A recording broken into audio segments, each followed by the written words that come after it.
The year was 1858, and dawn broke over the Louisiana lowlands with a sky the color of tarnished gold. The cane fields shimmered beneath the rising sun, endless and quiet except for the hum of insects and the distant creak of wagon wheels on dirt. To most eyes, the Langston plantation was paradise, fertile, orderly, prosperous. To those who worked it, it was a kingdom built on captivity. At the highest point of the land, surrounded by magnolia trees heavy with bloom, stood the mansion. 2 floors of white columns and dark shutters, a house that bore witness to both luxury and grief. The marble steps were polished daily, the brass railings warm from use. Yet beneath all that shine, the wood whispered with memory, footsteps of generations that had lived and died by its unspoken rules.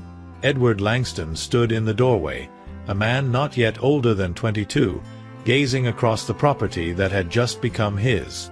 His father, Charles Langston, had died the month before, a sudden illness that came as both shock and omen. Now the estate, the profits, and the weight of a family name rested on Edward's shoulders. He should have felt proud. Instead, he felt hollow. Edward had grown up in privilege, yet always a step apart from it. While his father measured worth in acres and bodies, Edward's eyes saw something more complex, a quiet unease that had no language. He'd watched how the enslaved moved with care around the house, how their faces changed when the master's shadow passed. He noticed silence could be a kind of armor. Still, he carried his father's blood, his education, his wealth, and with that, the unspoken expectation that he would continue everything the Langstons had built. That morning, as he walked through the long hallway toward his father's study, he could almost feel the air thicken. Portraits of stern ancestors lined the walls, men in waistcoats, men who had once fought for independence, men who had been praised as pioneers. Each pair of painted eyes followed him, proud and commanding. Edward looked at them and felt something colder than admiration. He felt watched, as though the lineage itself demanded obedience. He stopped in front of the last portrait, his father's.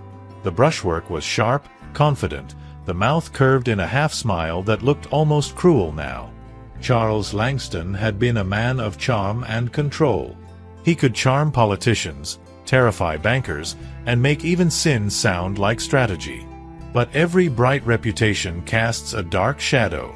In the months before his death, rumors had returned to the plantation, the kind whispered behind doors by those who cleaned the bedsheets and fetched the bourbon. Stories of children born to women who never left the estate.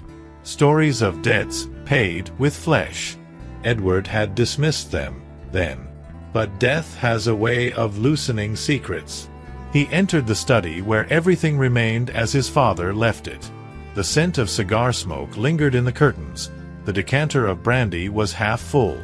A folded letter sat on the desk, sealed but unaddressed. He reached for it, then stopped. Behind the curtains, the wind shifted, carrying the sweet, rotten smell of cane that had baked too long in the sun. For a moment, Edward imagined the sound of chains where none should be.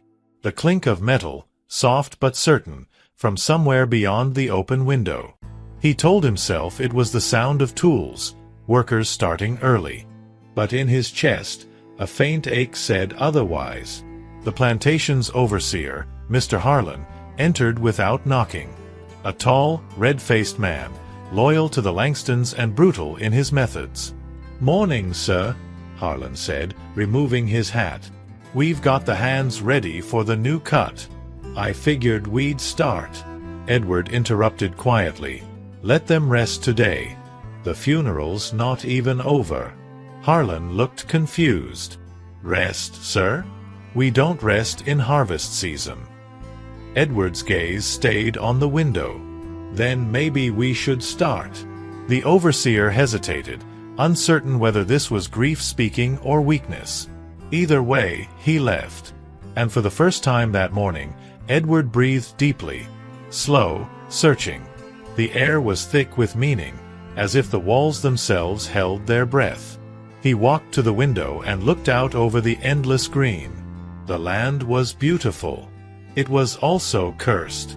Somewhere beyond those fields, Buried in the hearts of those who labored lay a truth bigger than ownership. Generations of pain whispered in a language Edward had never been taught, but he could feel it now, pressing against the silence his father had left behind. As the sun climbed, Edward whispered to himself, almost like a vow, "I'll do better. I must." But in the distance, the wind carried voices, reminders that not every sin could be forgiven, and not every heir could change the legacy he was born to bear. Before you turn away, remember, every mansion that stands on stolen land carries echoes. And sometimes, those echoes never stop speaking. The news of the engagement spread through the parish like perfume over southern heat. Everyone approved.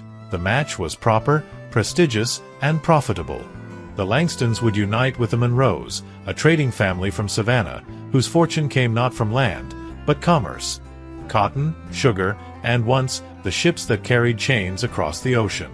To the town and its churches, Edward Langston was a lucky man. He was mourning his father, yes, but life had rewarded him with something to look forward to. A young bride of beauty and refinement, Isabella Grace Monroe. When her carriage arrived, the day seemed painted in soft gold. The road curved gently toward the main house as workers paused in their labor to witness the sight. The horse hooves struck rhythm on packed earth while sunlight glinted off the polished brass harnesses. Dust floated in the warm air like ash after fire. From the carriage window, Isabella looked out quietly. She didn't smile. Her gloved fingers rested delicately on the sill, her eyes tracing the uneven horizon, the fields shimmering, the faces turning toward her. There was no welcome in those stares, only curiosity and calculation. She wasn't just a bride, she was a new mistress stepping into another woman's domain. When the door opened, the air shifted. She stepped down, slender, graceful, dressed in silks lighter than the Louisiana humidity would allow. Her skin was fair, but not pale, her features fine yet sharp, the kind of beauty carved by restraint. The housekeeper, Sarah, waiting at the bottom of the steps, drew in her breath sharply, almost inaudibly. For a heartbeat, the world seemed to still. Something in Isabella's face, the shape of her mouth, perhaps, or the curve of her jaw, made Sarah's chest tighten. It was a face she had seen before, not in the house, but in memory. Edward advanced, taking off his hat. "Welcome to Langston Manor," he said with quiet formality. There was no romance in his voice, only duty and a hint of fatigue. She looked up at him, eyes cool yet searching. "Thank you, Mr. Langston," she replied softly. "Your home is grander than I imagined." He smiled faintly, though it didn't quite reach his eyes. "It's been called worse." The exchange lasted only seconds, but the silence after it lingered, stretching through the air like an unspoken question neither knew how to ask. Inside, the mansion waited. Chandeliers caught the late light, and the scent of wax and tobacco filled the hall. Sarah led Isabella to her room, hands trembling as she adjusted the young woman's veil. "You must be tired, miss," she whispered. "Traveling from Savannah's no small journey." Isabella smiled politely. "I am. But tiredness passes." Her voice was steady, but the way she looked around, the cautious scan of eyes that seemed to memorize the room, told another story. She wasn't admiring, she was observing. Downstairs, Edward poured himself a drink he didn't need. He wasn't used to stillness. Since his father's passing, every sound seemed sharpened. The groan of wood, the wind pushing through shutters, the hum of insects in the fields. Now, with Isabella upstairs, the house felt different again. Not fuller, just alert, like it was paying attention. At dinner, conversation came in fragments. The silverware sang softly against the plates, but neither the sound nor the wine could smooth the tension between the two. She spoke of the ocean, of the smell of salt and the way Savannah's afternoons looked before the storms. He nodded, listening intently, realizing she rarely spoke of herself, only places and memories painted safely at a distance. When she excused herself early, he didn't stop her. He watched her go, noticing the faint tremor in her hand, the quickness in her steps. After she was gone, Sarah entered the room to clear the dishes. Edward, distracted, muttered, "Strange girl, quiet but strong." Sarah's hands froze over the candles. "Yes, sir." "Strange indeed." He looked up, catching something in her tone. Her eyes, normally so steady, avoided his. But before he could ask, she excused herself. That night, Edward walked out past the veranda, into the muggy air thick with the scent of cane and rain. The sky was painted orange fading into indigo, the sound of frogs carrying across the wetlands. From her window above, Isabella stood in silhouette, a small figure framed in light. He couldn't see her face, but he felt her gaze. She stared down into the fields, her expression unreadable. Yet something inside her, something buried, seemed restless, as though the walls themselves whispered to her in a tongue she almost remembered. And inside the house, old Sarah prayed. She prayed for silence, for forgiveness, and for the courage to hold the truth one day longer. But truths do not rest forever. Before the vows are spoken, listen closely. Every secret has its moment when it refuses to stay buried. Night settled over Langston Manor like a heavy lid, sealing in the day's unease. Cicadas sang in relentless rhythm beyond the veranda, and the humidity pressed against the windows as if the air itself mourned something lost long ago. Inside, the halls creaked under the shifting weight of memory. Sarah Pembroke, the housekeeper, moved silently among them. She had served 3 generations of Langstons and knew their rhythm like a prayer she'd repeated so often it became punishment. Her hands, though worn and darkened by time, carried the precision of habit, folding linens, trimming candle wicks, checking rooms long after the family had gone to bed. But tonight, she avoided the west wing, the corridor that led to the old master's study. Even after death, Charles Langston lingered there. His portrait hung at the end of the hall, smiling faintly in oil paint, forever pleased with himself. Sarah's throat tightened every time her eyes met that face. She'd kept his secrets once, not out of loyalty, but out of fear. The kind of fear that leaves scars deeper than chains. In the dining room below, Edward sat alone, the fire flickering low, a half-empty brandy glass beside him. His mind replayed the way Isabella had looked at him during dinner, that brief moment of connection that felt like recognition. But recognition of what? He couldn't say. "Sir." Sarah's voice came softly from behind. He turned, startled from his thoughts. "You're working late." "I always do, sir." "Old habits." He nodded absently. "You served my father well. He spoke highly of you." Her lips tensed. "Yes, sir." He spoke of many things. There was something in her tone, a quiet defiance, the kind born from knowing too much. Edward noticed, but didn't press. He was tired, and grief clouded his curiosity. She gathered the empty dishes, moving carefully as though afraid to break the silence between them. When she reached the door, Edward spoke again, his voice lower now. "Tell me, Sarah, did my father ever speak of me? Not as his son, but as a man." She hesitated. "He said you were different." "Different how?" She met his eyes then, and in them he saw something he didn't expect. Pity. "Different enough to be dangerous, maybe," she whispered, then left before he could ask anything more. Edward sat frozen for a moment, unsure if he'd heard right. Dangerous. He, the quiet son who had never raised a hand to anyone? He dismissed it as grief changing the way words sounded. But upstairs, Sarah's hands trembled. The truth had escaped her lips too easily. In her small quarters near the servants' wing, Sarah opened an old wooden box she kept beneath her bed. Inside lay a bundle of letters wrapped in fabric faded from years, letters she should have burned. The handwriting was unmistakable, Charles Langston's, smooth and deliberate. She unfolded one, eyes tracing words that once set her life on a path she could never undo. "To Ruth." You are never to speak of this again. The child will be taken to Savannah. She will be raised proper, far from this place. You must forget.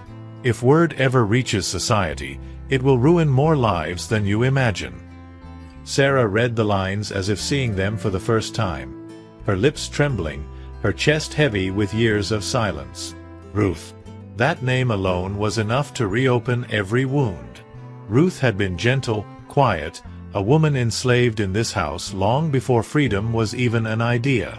She'd trusted freely, loved foolishly, and when Charles Langston laid his hands upon her, love turned into something else, something forbidden and cruelly one-sided. The child that came from that union had been taken, sent away under promises of security.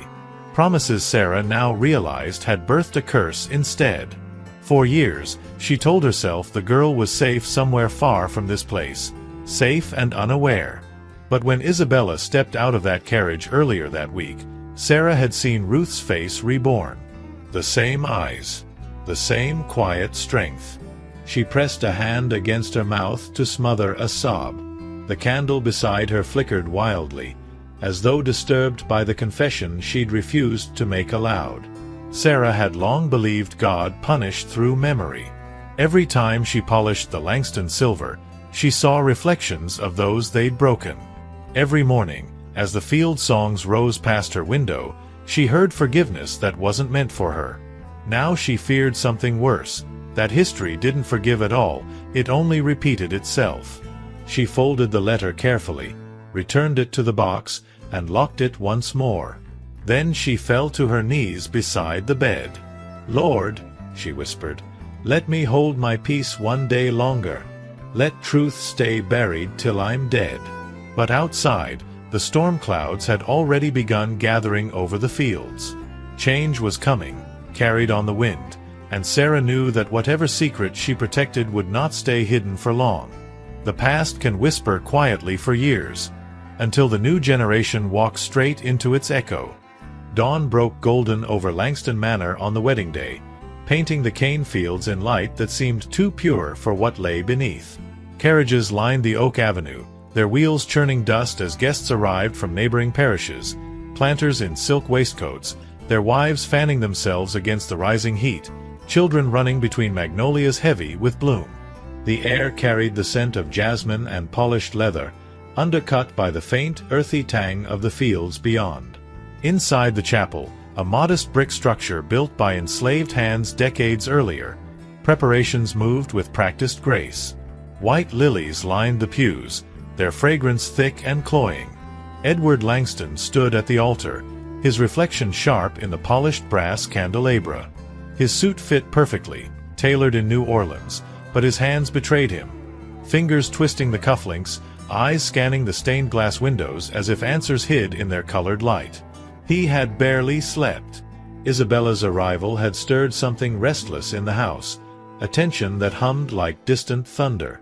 Sarah's words from the night before echoed, different enough to be dangerous. He pushed them aside. Today was about legacy, continuation. Love could come later. The organ began, its notes swelling through the nave. Heads turned. Isabella Grace Monroe appeared in the doorway, veiled in lace that caught the sunlight like spider silk. She moved with deliberate slowness, each step measured, her father's arm steady beneath her hand. Gasps rippled through the congregation. Her beauty was undeniable, sharpened by something haunted in her posture, as if she carried a weight no one else could see. Sarah watched from the back pew, her face carved from stone. Every fiber of her screamed to stand, to stop this union before vows sealed what blood had already bound. But fear held her rooted, fear of lashes that no longer fell, but of chaos that would shatter every life in this room. Edward took Isabella's hand as she reached the altar. Her fingers were cool, trembling faintly. Through the veil, he saw her eyes, deep, searching, reflecting the candle flames like twin pools of amber. "You're beautiful," he whispered, the words automatic yet sincere. She smiled faintly. "And you're kind," she replied, her voice so soft it barely carried over the organ's fade. The minister began, his voice rolling through scripture of union and fidelity. Rings exchanged hands. Vows spoken. When Edward lifted her veil, the congregation sighed approval. But in that moment of exposure, their eyes locked, and something passed between them, electric and unnamed. Isabella's breath caught. Edward felt his pulse quicken. It wasn't desire. It was recognition. The kiss sealed it, chaste, ceremonial, yet heavy with consequence. Applause filled the chapel as they turned to face their future. Outside, the reception waited, long tables groaning under roast pheasant, cornbread still warm from ovens, champagne chilling in silver buckets. Toasts rang out. Laughter echoed. The South celebrated itself. But as dusk painted the sky violet, Edward led Isabella through the receiving line, her hand light on his arm. She smiled when expected, spoke pleasantly, but her eyes kept drifting, to the fields beyond the lanterns, to the shadowed faces of workers watching from afar. "Who are they?" she asked quietly during a lull. "Part of the plantation," Edward replied, then regretted the flatness. "They belong to the land." Her fingers tightened on his sleeve. "No one belongs to land." He looked at her, startled by the steel in her tone. Before he could respond, Sarah approached with a tray of punch. Their eyes met, the housekeeper's wide with unspoken warning. Isabella accepted a glass, but as Sarah turned away, a drop of punch splashed onto the white tablecloth, staining it crimson. No one noticed except Edward, who felt the first chill of unease. Night deepened. Music swelled from violins. Couples danced on the veranda beneath paper lanterns swaying in breeze. Edward and Isabella moved through the steps, bodies close but distant, each lost in private currents. She smelled of lavender and salt air, Savannah's ghost on her skin. He caught himself staring at the curve of her neck, the way shadows played across her collarbone. Guilt followed immediately. She was his wife now. Yet something felt borrowed. As guests departed, their carriage lights fading down the avenue, silence returned to the manor. Edward offered his arm. Isabella took it. They climbed the grand staircase together, footsteps muffled by runner carpets worn thin by generations.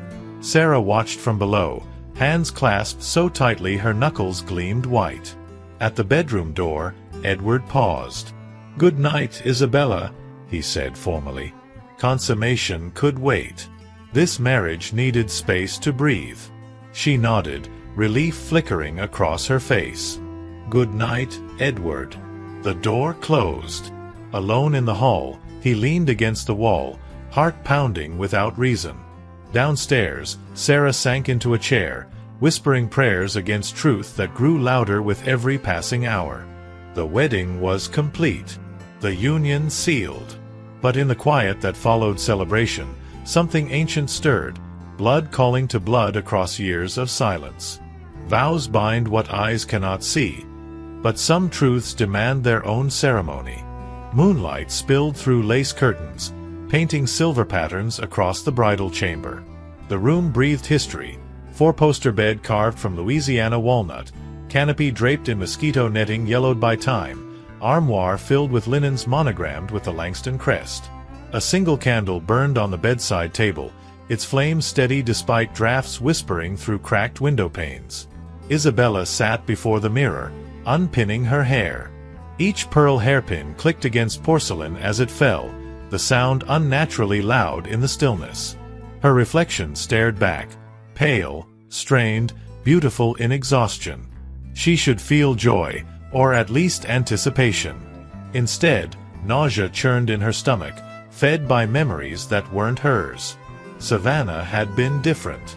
Her father, stern merchant James Monroe, had spoken little of her mother, only that she died birthing her.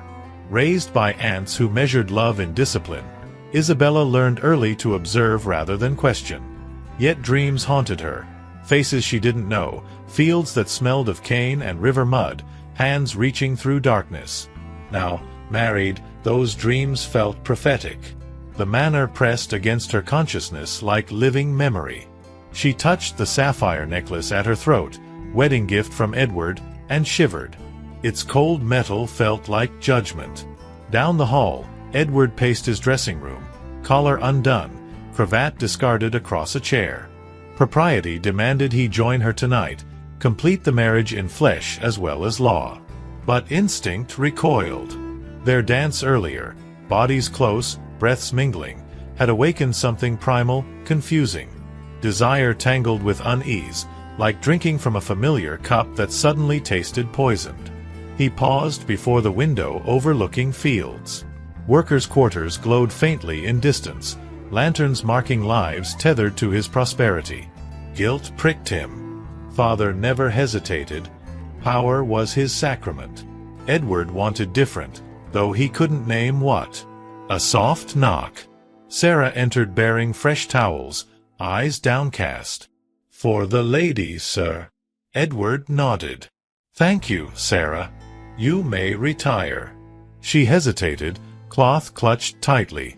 "Sir, be gentle with her. Some wounds show later." He frowned. "What do you mean?" Her gaze flickered toward Isabella's door, then away. "Only that marriage reveals much. Good night, sir." She vanished down shadowed stairs. Edward stared at the closed door, pulse quickening. Sarah knew something, had always known things. Father's favorites received privileges. Loyal servants guarded secrets worth more than gold. He crossed to the bedroom, knocked softly. "Isabella, come in." Her voice trembled slightly. She stood by the window, nightgown white against moonlight, hair cascading like dark river. Vulnerability softened her features. Strength lingered in squared shoulders. "Beautiful. Unreachable." "I won't disturb you tonight," he said awkwardly. "We have time." Relief washed her face. "Thank you, Edward. I'm not ready." He nodded, turning to leave, then paused. "Do you feel it too? This place, watching us?" She hugged herself. "Like it knows us. Like we've been here before." Silence stretched, heavy with recognition neither understood. Edward murmured goodnight, closed the door softly. In hallway, leaning against wall, heart hammered. Her words echoed his thoughts exactly. Downstairs, Sarah moved through kitchen shadows, brewing tea she wouldn't drink. Hands shook as she measured chamomile. Isabella's face haunted her. Ruth's face, reborn after 20 years. Charles had sworn secrecy, paid Monroe handsomely to claim the child as his own. Ruth died broken-hearted months later, whispering daughter's name to empty room. Sarah had helped cover it all. Burned letters, silenced witnesses, polished silver over bloodstains. Loyalty bought survival. But seeing Isabella now, wearing Langston ring on finger meant for Charles's legitimate line, abomination chilled her soul. Midnight struck. Manor settled into deeper quiet. Isabella blew out candle, lay rigid beneath netting. Edward poured bourbon, stared at portraits downstairs. Sarah locked her box of letters tighter. 3 souls circled truth, drawn inexorably closer. Wedding night passed not in passion, but revelation's patient prelude. Dawn would bring no relief, only acceleration toward collision. Some nights consummate nothing but destiny's approach. Morning light filtered weakly through plantation haze, sun struggling against clouds gathering over bayou. Langston Manor woke slowly, hungover from celebration. Champagne flutes scattered like fallen soldiers, wilted lilies drooping in vases, housekeepers moving quietly through cleanup. Newlyweds kept separate rooms, breakfast served on trays. Propriety observed, tension unacknowledged. Edward retreated to father's study, seeking refuge in ledgers and correspondence. Door closed, he breathed deeply. Scent of leather bindings, stale tobacco, Charles Langston's ghost strongest here. Mahogany desk bore scars from decades, ink stains, burn marks from careless cigars, one deep gouge like fingernail dragged in anger. He sat, Pulled drawer finding unexpected weight. Small iron box, key in lock. Curiosity overrode caution. Inside lay folded papers tied with faded ribbon. Single envelope atop marked E.L. Upon my death, in father's slashing script. Heart thudding. Edward broke seal. Single sheet, dated 5 years prior. My son, if you read this, I'm gone. Some truths die with men. Others demand confession. Your mother birthed you legitimate, but I sired others, children of passion and circumstance, born to women bound to this land. Society demands silence. Blood demands honesty. One child matters most, daughter by Ruth, field woman of uncommon grace. Born 1838, taken to Savannah, given to Monroe family under arrangement. She knows nothing. You must never know her name. This estate built on compromise. Honor that, or watch it crumble. Burn this. Your father. Charles. Paper slipped from numb fingers. Edward staggered to feet, world tilting.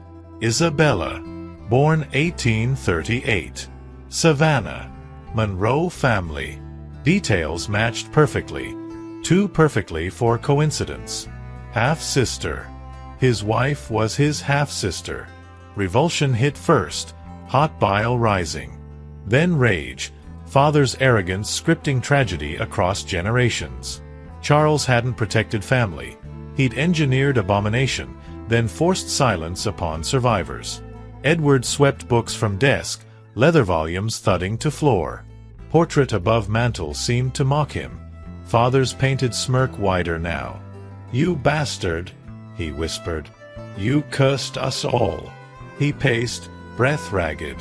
Wedding night innocence explained. Mutual repulsion instinctive, blood recoiling from itself. Isabella's unease, shared dreams of this place. Echoes of shared origin, surfacing through unconscious memory. Downstairs, Isabella practiced embroidery in parlor, needle stabbing cloth erratically.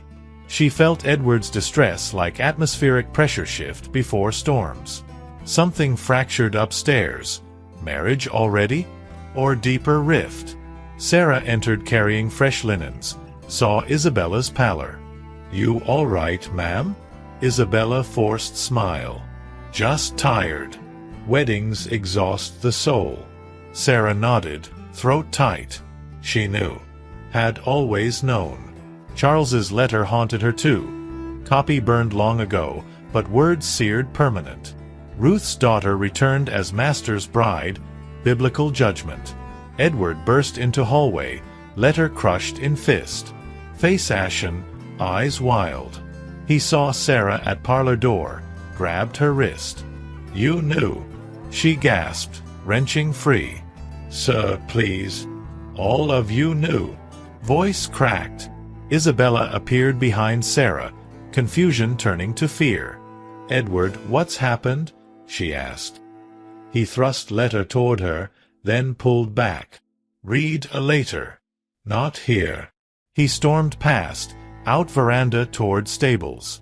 Needed air, distance, anything to stop world spinning. Isabella picked up fallen paper fragment, scanned father's handwriting. Color drained from her face. Charles. Ruth. 1838. Her birth year. Truth landed like physical blow. She sank to settee, world narrowing to single fact. Husband was brother. Shared father. Incest by arrangement. Sarah knelt beside her. I tried to warn. God forgive us. Outside, Edward mounted horse, galloping toward river. Fields blurred past, land that birthed this nightmare. Wind stung eyes, but tears came anyway. Letter changed everything. Marriage dissolved. But deeper still, inheritance rotten at core. Every acre stained. Every dollar poisoned. He reined in at riverbank, dismounted, sank to knees in mud. Water rushed past, indifferent to human frailty. What now? Annulment? Scandal? Or truth's harder path? Confrontation with legacy itself? Behind him, Manor stood sentinel. Secrets rarely ended with discovery. They demanded action. Truth doesn't whisper anymore. It screams for justice. Twilight bled purple across the Louisiana sky as Edward Langston returned from the river, horse lathered and trembling beneath him. Mud caked his boots, the crumpled letter burned in his pocket like Judgment Day. Langston Manor loomed ahead, no longer home, but prison of inherited sin. Every pillar, every field, mocked him now, prosperity purchased with fractured blood. He dismounted unsteadily, stables echoing his horse's labored breaths. Servants scattered at his approach, sensing fury in his stride. Inside, voices drifted from the parlor, Isabella and Sarah, words hushed but urgent. He burst through the door without knocking. Isabella rose from the settee, face ghost white, Charles's letter fragment clutched in her hand. "Edward, it's true?" He nodded once, voice raw. "Every word. You're my father's daughter. My half-sister."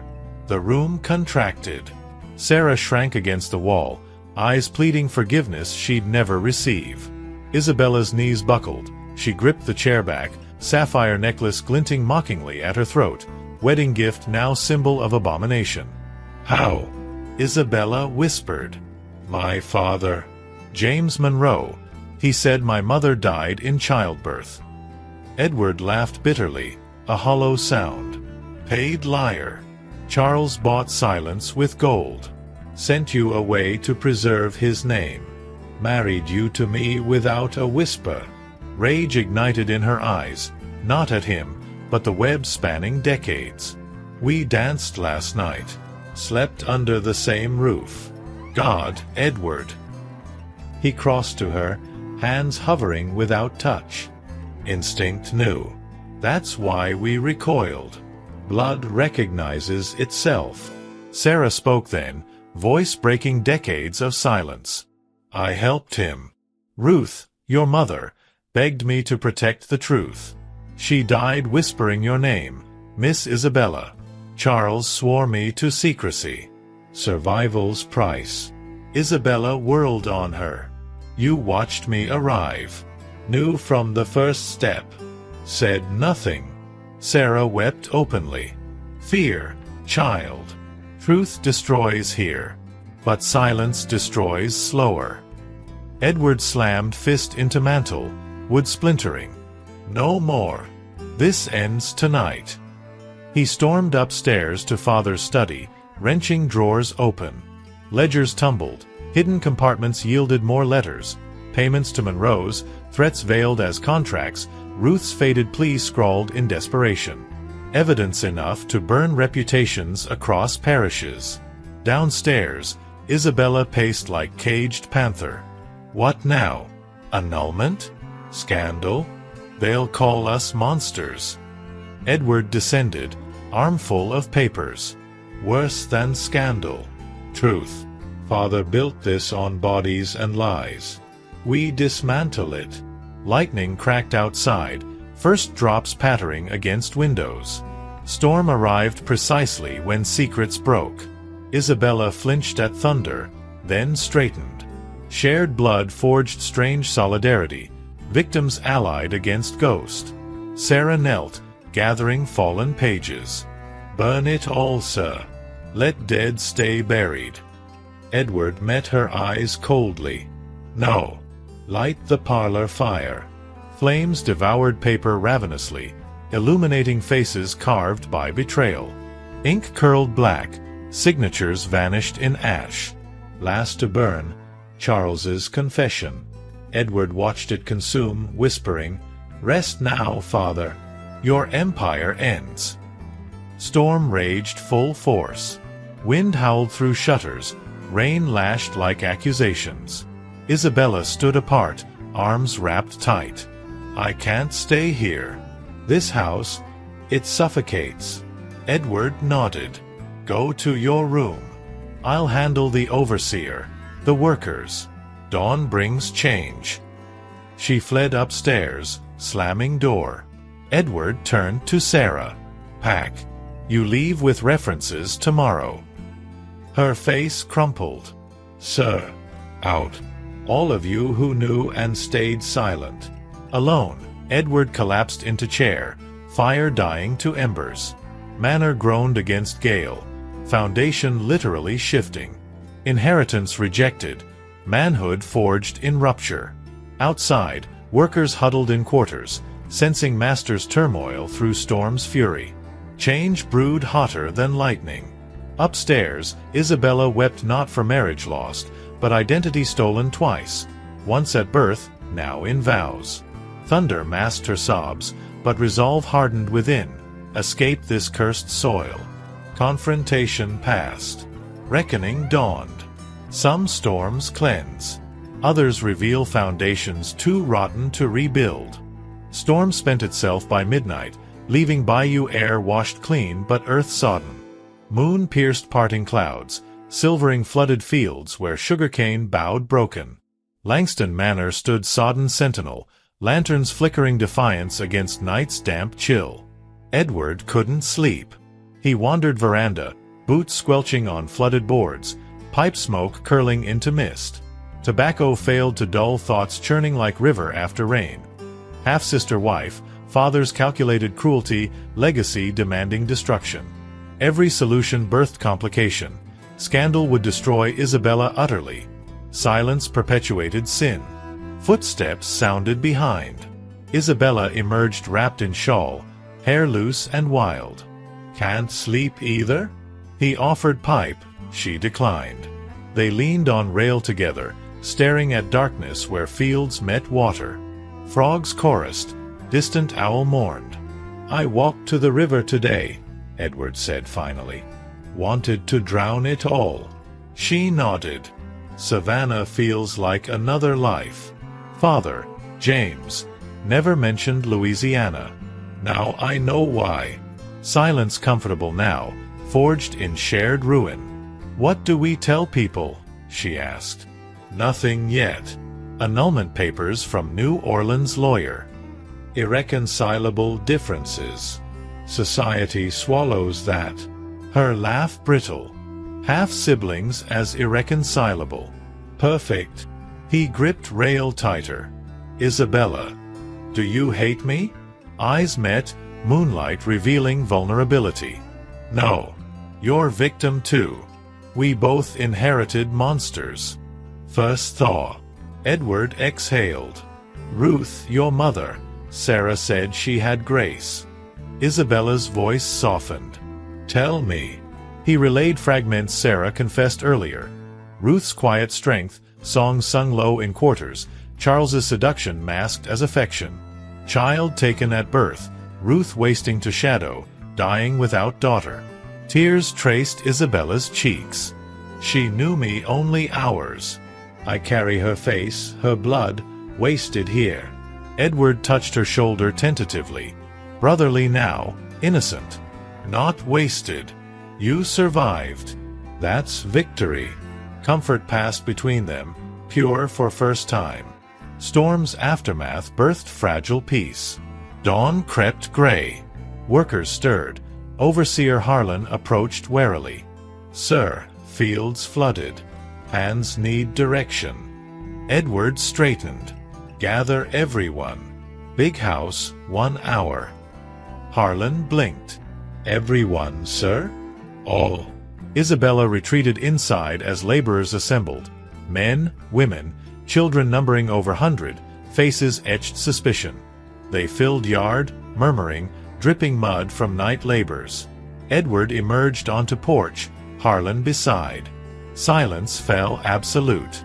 Langston Plantation changes today, he announced, voice carrying clear. No more bondage. Every soul here walks free. Wages for work, fair shares of crop.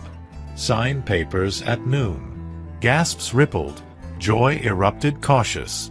Harlan sputtered, Ruination, sir. Edward fixed him cold. Leave now, or work for freed men. Overseer stormed off cursing. Workers knelt, weeping thanks, not to God, but man rejecting father's shadow. Isabella watched from window, heart swelling. Redemption began.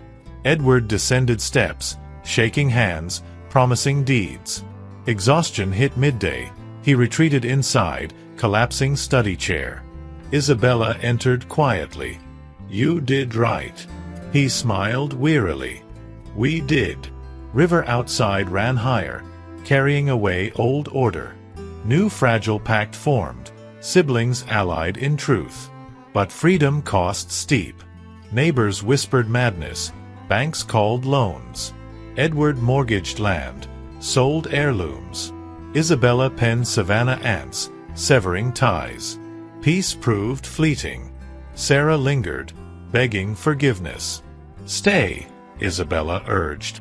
"Help build anew." Housekeeper nodded tearfully. 3 souls, fractured family, committed to repair. Confession complete. River witnessed, sugarcane bowed acceptance. Freedom isn't given. It's seized from jaws of inheritance. Months blurred into harvest under new sun. Langston Plantation transformed, no whips cracked, songs rose freely from fields. Workers, now partners, built schoolhouse from surplus lumber, classrooms echoing children's laughter where chains once rattled. Edward leased acres to former enslaved, profit shared mathematically fair. Cotton bales marked Langston and freeholders. Society recoiled. Parish planters shunned him, invitations ceased, whispers branded insanity. Banks foreclosed parcels, but core land endured. Freedmen defended it fiercely. Isabella managed house transformed. Communal kitchens fed all, no back doors for servants. She thrived in purpose. Savannah past faded, Ruth's legacy claimed through action. Evenings, she read abolitionist pamphlets by lamplight, Garrison, Douglas, voice strengthening. "We're proof slavery dies not by war, but will," she'd say. Edward aged visibly, hair threading gray at 23. Sleepless nights wrestled ghosts, father's portrait banished attic, ledgers rewritten honest. Dreams haunted, Ruth's face merging Isabella's, accusing silently. One dusk, riders arrived, grim men in frock coats, lawyer Harlan among. "Creditors seize remainder tomorrow," Lead declared. "Sign over." Edward stood firm. "Fields belong freeholders now. Sue them." Murmurs rose from gathered workers. Isabella joined porch, chin high. "Leave. Or face community." Harlan sneered. Incestuous fool and his sister whore. Edward lunged. Workers surged forward. Riders retreated, threats hollow. Night council convened kitchen. Maps spread, futures weighed. Sell manor, elder freedman Josiah proposed. "Land stays ours." Edward nodded. Agreed. Auction drew curious crowds. Bids low, reputation tainted manor. Stranger purchased, Northern sympathizer planning Museum of Truth. Closing day, Edward walked empty halls final time. Echoes faded, ghosts departed. Isabella waited carriage, Sarah beside trunks. "Free," she whispered. He locked gate. Finally. They parted amicably, Isabella northbound, teaching freed children, Edward westward, aiding settlements. Siblings bound eternally, separated by healing. Langston name endured altered, textbooks later cited as abolition pivot. Fields prospered under Josiah's kin, schoolhouse standing testament. Liberation hurt, but birthed light from rot. True inheritance isn't land. It's courage to release it. The year was 1885, 27 years after the storm that shattered Langston Manor. The Louisiana lowlands had transformed under a relentless sun, where once endless sugarcane fields now gave way to patchwork farms owned by descendants of the freed. The original plantation house stood weathered but defiant, its white columns streaked with moss, windows boarded against time's indifference. A brass plaque gleamed on the gate, Langston Legacy, where truth freed hundreds. Travelers paused their wagons, reading the inscription etched with quiet authority, then moved on, carrying the story like seeds scattered on fertile wind. Inside what remained of the manor, now a modest museum curated by Northern abolitionists, artifacts whispered of buried sins. Rusted shackles hung beside manumission papers yellowed with age. Charles Langston's portrait dominated the main hall, no longer smirking, its eyes shadowed by a caption in stark black letters, "Architect of Compromise, Father of Reckoning." Beside it lay Edward's journals, leather-bound volumes open to passages underlined by generations of scholars. Dust motes danced in slanted sunlight, illuminating ink faded but unyielding. Edward Langston had died in 1863, at age 45, felled by pneumonia while aiding war refugees along the Mississippi. No grand tomb marked his passing. Per his final will, ashes scattered into the bayou that had witnessed his darkest hour. His Confessions of a Plantation Heir, published posthumously through Boston presses, became required reading in abolitionist circles. Frederick Douglass himself praised it in a fiery lecture. Here a Southern son broke chains not with sword, but soul. Pages detailed the incest revelation with clinical honesty, the moral collapse of wedding night, the fire that consumed his father's lies. Edward wrote not for sympathy, but surgery, cutting open the South's rotting heart for all to see. Isabella Grace Langston Monroe outlived him by decades, passing in 1890 at her Savannah home, surrounded by students from the Ruth Institute she founded. The school trained freedwomen in literacy, midwifery, and land stewardship, a living rebuke to the chains that birthed her. Never remarried, she quipped in later years, once was revelation enough for any soul. Her letters, archived alongside Edward's, revealed a woman forged in fire. We were pawns in father's game, but queens in truth's court. Ruth's name lived through her, gentle field songs revived in classroom hymns, a mother's grace redeemed across stolen years. Sarah Pembroke, the silent guardian, endured longest, dying in 1882 at 91. Buried in a family plot carved by freedmen's descendants, her stone read simply, "Keeper of Truth." She had confessed everything in her final years, dictating memoirs to Isabella's scribes. "I polished silver over blood," she wrote, "but helped wash it clean." Their story rippled far beyond parish whispers. Emboldened neighbors manumitted quietly in the 1860s.